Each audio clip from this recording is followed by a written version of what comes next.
Smooth horizontal surface दिया हुआ है, स्प्रिंग कांस्टेंट जो है वो है के, हमें पूछा गया है maximum compression of the spring.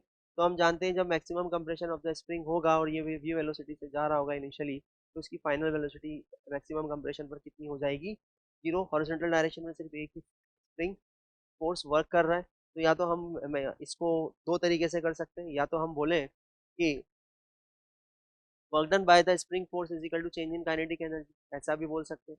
या हम मैकेनिकल एनर्जी कंजर्वेशन लगा दें, क्योंकि हॉरिजॉन्टल डायरेक्शन में सिर्फ एक ही फोर्स है, स्प्रिंग फोर्स, जो कि कंजर्वेटिव फोर्स है। तो हम लिख सकते हैं इनिशियल में मैकेनिकल एनर्जी कितनी थी, kinetic energy half m v square plus potential energy of the spring कितनी थी, जीरो। ठीक है। फाइनली जब मैक्सिमम कंप्रेशन हो चुका होगा, मैक्सिमम कंप्रेशन को एक्स मान लेते हैं, kinetic energy of the block कितनी हो जाएगी, जीरो, प्लस स्प्रिंग की पोटेंशियल एनर्जी कितनी हो जाएगी, हाफ के एक्स स्क्वायर, क्योंकि पूरी की पूरी काइनेटिक एनर्जी पोटेंशियल एनर्जी में बदल चुकी होगी। तो इनिशियल में हमने मैकेनिकल एनर्जी ये लिखी, after the compression mechanical energy ये लिखी। Initial mechanical energy is equal to final mechanical energy, because mechanical energy is conserve, spring force ही वर्क कर रहा है जो कि कंजर्वेटिव फोर्स।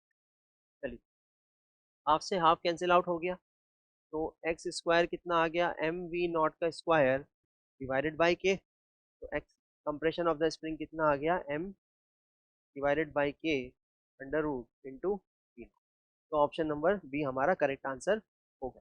ठीक। अब इसको बच्चे को हम डायग्राम बना करके भी इस क्वेश्चन को दिखा सकते हैं। डायग्राम बहुत इजीली बन जाएगा कि ये हमारा इनिशियल कॉन्फ़िगरेशन होगा और ये हमारा फाइनल कॉन्फ़िगरेशन होगा। यहाँ मैं बना देता हूँ। ठीक है।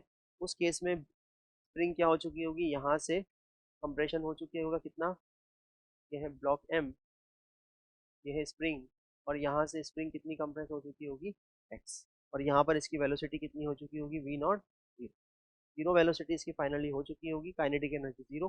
सारी की सारी ये वाली काइनेटिक एनर्जी पोटेंशियल एनर्जी में स्प्रिंग के बदल चुकी होगी, बिकॉज मैकेनिकल एनर्जी कंजर्व रहेगी।